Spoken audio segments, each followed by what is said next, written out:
I was a little amazed. I don't want to spend too much time on this part, but I was a little amazed when Donnie got up here the last time that he did. We were put on the speaking list about the same time, and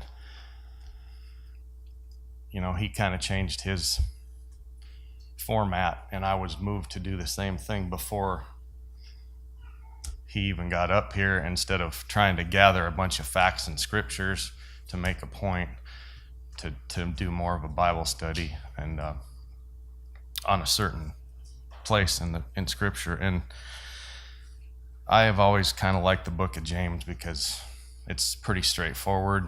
It's full of stuff this is stuff you can take home and use. It's all about leading a proper Christian life. So with that in mind, I'd like to start off in James chapter 1, in verse 1.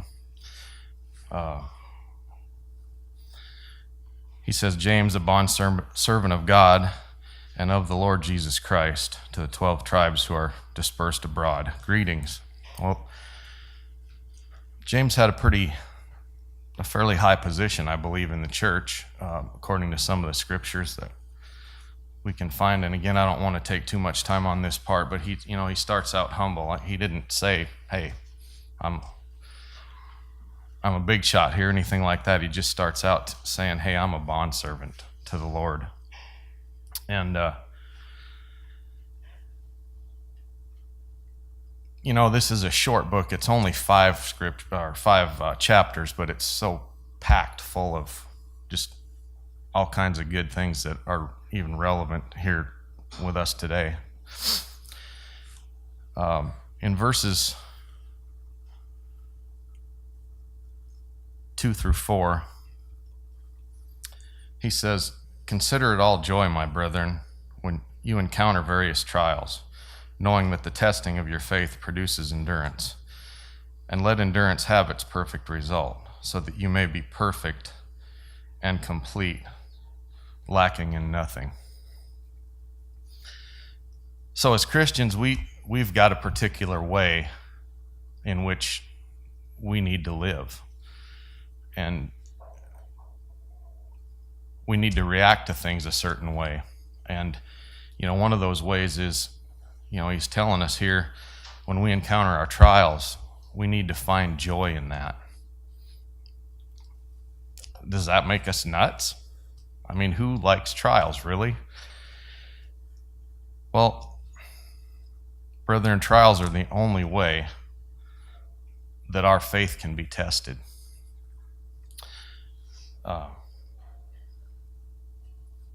That's what sets us apart from unbelievers. They don't find joy in going through things that are unpleasant. But James is very direct about this. Trials can include anything. For any one of us, it's all different for each individual. Inconvenience, suffering, adversity, injustices of any kind. But we need to see these as a cause for joy.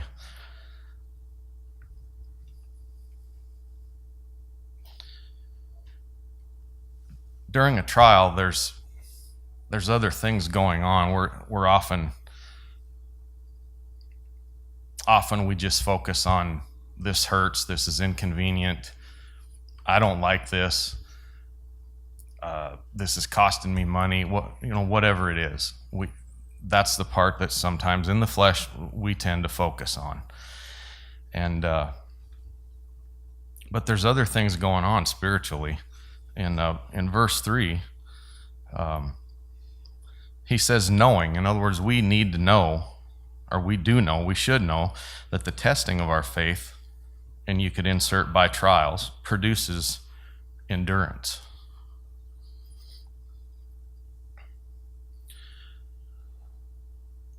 God's examining your life through these trials. He's examining your faith. He's examining the quality of the fruit that you're producing. And trials are the only ways that this can be done. Your faith can be tested by storms, problems in life, or fire the temptation to sin, whatever your weakness might be. Satan's always going to be there working on that. Or going through the desert. You might feel loneliness. If you feel like God's far away, you're coming to church, you're doing all the right things, and yet you feel like you're really out there in the desert in a dry place and you're not feeling the joy. God's there. He's examining how we react. When a trial is present, our faith is being examined by God.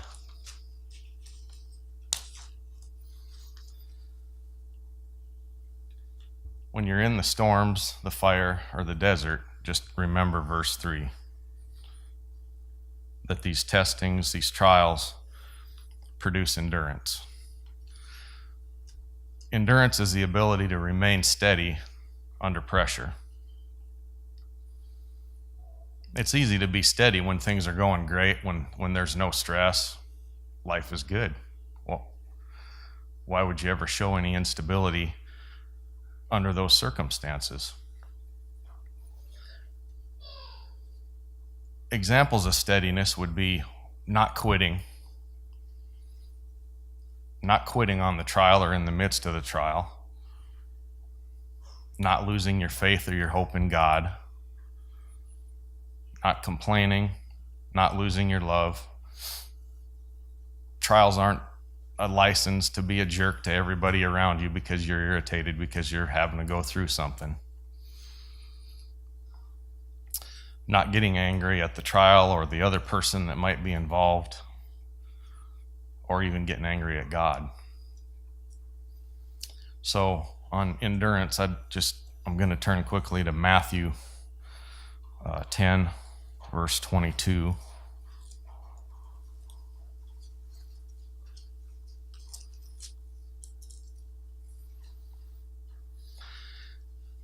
Verse 22, it says, "You'll be hated by all because of my name." This is Jesus, his name.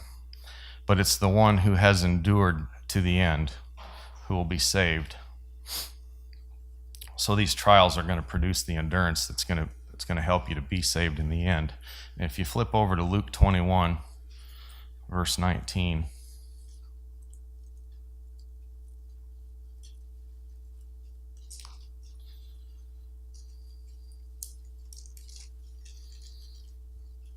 I don't know why this verse didn't jump out at me long ago. I don't know if I've been glossing over it every time I read through this or what. It's short, very simple, but it's kind of a hard hitter.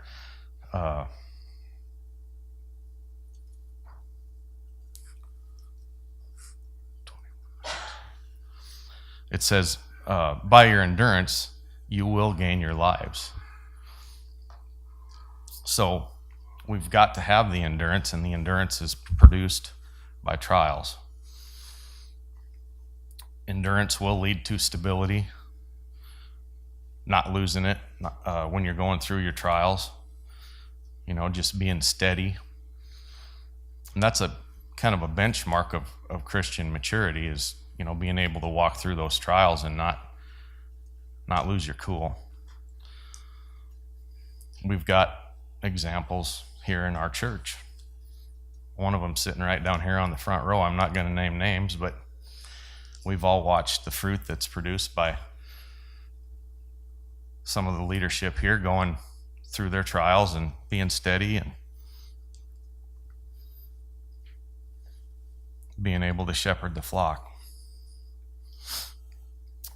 And as a result of endurance, we can have peace and confidence. You go through so many trials and it's like, okay, the next one pops up. I've been here already. I can handle this by God's grace.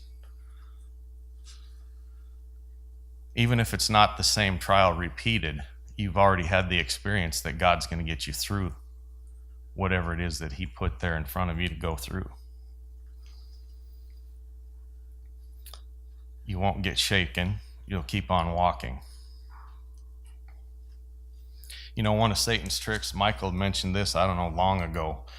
I I don't know how long, but one of Satan's tricks is to make you feel like when you're amidst a trial that nothing's ever going to change, that you're just going to remain there and you're not going to get through it. And that's never the case. God doesn't want to see you fail. He doesn't give you those trials to try to make you fail. He's simply testing the quality of the faith, of your faith. And you're always going to make it to the other side if you remain faithful. And back to James, verse 4. Trials are a must for endurance. The perfect result of endurance from trials is perfection and completeness, joy, lacking nothing spiritually. And that's the road we want to be on. We know that we'll never be perfect, but we are through Christ. So the reasons trials should be joyous is that this is how God strengthens us and matures and perfects us, each one in our own way. None of our trials are ever the same. Sometimes we don't understand other people's trials. Maybe we're not meant to. In verse 5, God doesn't leave us alone in our trials. In verse 5 through 8, I don't know if I can get all the way through this in the time that remains, but we'll go a little ways. Verse 5 says, if any of you lacks wisdom, and coming through verses 2, 3, and 4 there, he's referring to lacking wisdom in a trial. If any of you lacks wisdom, let him ask of God, who gives to all generously without reproach. And that just means, reproach means without finding fault. If you're asking God for wisdom in something, you can't look at it like he's sitting up there going, well, you idiot, why didn't you know that already? That's not God's nature. So he's not going to find fault in you for asking for wisdom. But he will give to all generously and without reproach, and it will be given to him.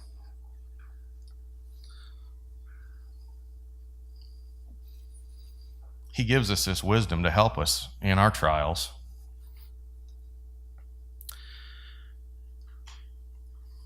God's not just doing this to watch you fail. If you're looking at it that way, you're looking at it all wrong. He loves us. He wants us to ask him for wisdom in these situations.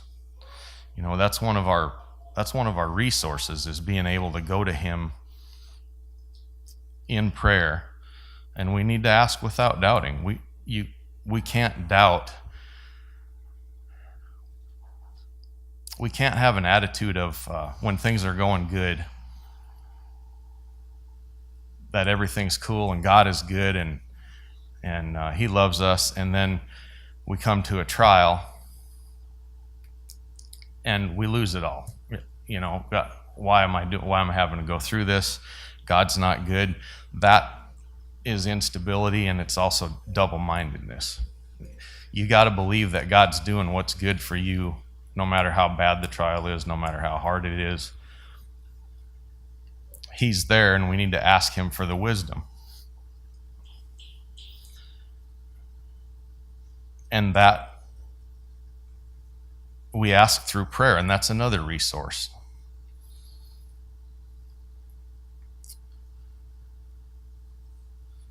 And so,